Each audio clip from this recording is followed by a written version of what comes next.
Le savais-tu que le manque d'éclairage naturel a un impact négatif sur ta santé et cause de nombreuses maladies? Aujourd'hui, je vais te citer 5 maladies causées par le manque d'éclairage naturel dans ta maison, que ce soit dans ta chambre, au salon, dans la salle à manger, dans les différentes pièces que peuvent avoir ta maison.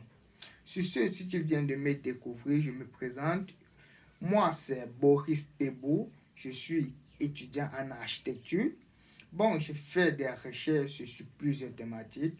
Et sur cette chaîne, nous allons parler de tout ce qui est architecture, de tout ce qui est construction, de tout ce qui est investissement dans l'immobilier. Bon, si cette thématique t'intéresse, tu es sur la bonne chaîne. Je t'invite à t'abonner et d'activer la cloche de notification pour ne pas manquer nos prochaines publications.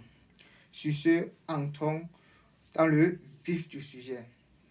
Voici les 5 maladies causées par l'absence d'éclairage naturel dans ta maison. En premier lieu, nous avons les carences en vitamine D. Deuxième lieu, nous avons les troubles de la vision. En troisième lieu, nous avons le trouble de sommeil. En quatrième lieu, nous avons la fatigue et le manque d'énergie. En cinquième lieu, nous allons voir la dépression saisonnière et le trouble d'humeur. Bon, de ce fait, ces maladies causées par l'absence d'éclairage naturel dans la maison est un problème à éradiquer. Bon, pour éradiquer ce problème, il faut généralement opter pour des solutions préventives que des solutions curatives. Parce que des solutions préventives coûtent moins cher. Et ça se fait au début, pendant la conception du projet.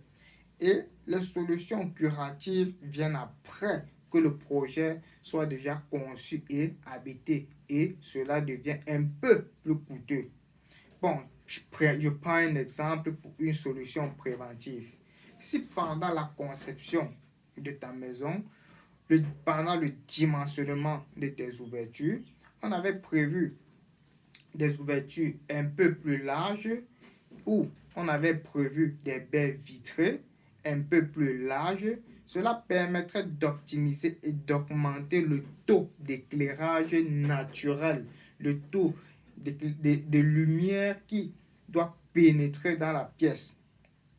Cela te réduirait en coût. Généralement, certaines personnes diront que non, ces ouvertures qui sont trop larges les feront dépenser peut-être en verre ou en antivol ou autre chose ou autre élément qui constitueront la baie en fait.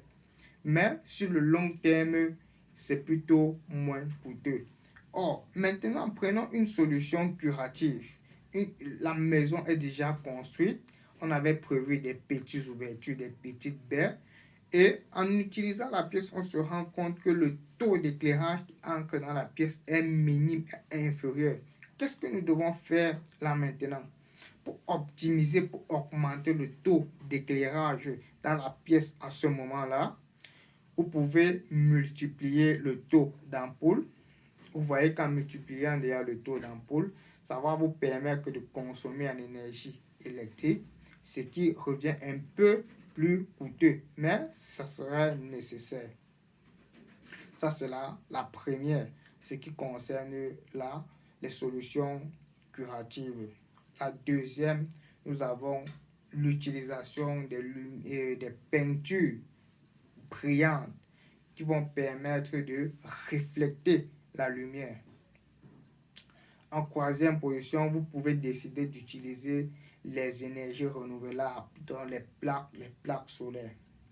Donc, sur ce, je tire votre attention et je vous invite que lorsque vous voulez construire votre maison ou concevoir votre projet, confiez-le à des professionnels. Cela vous aidera à minimiser les dépenses sur le long terme et à réduire le coût de votre construction.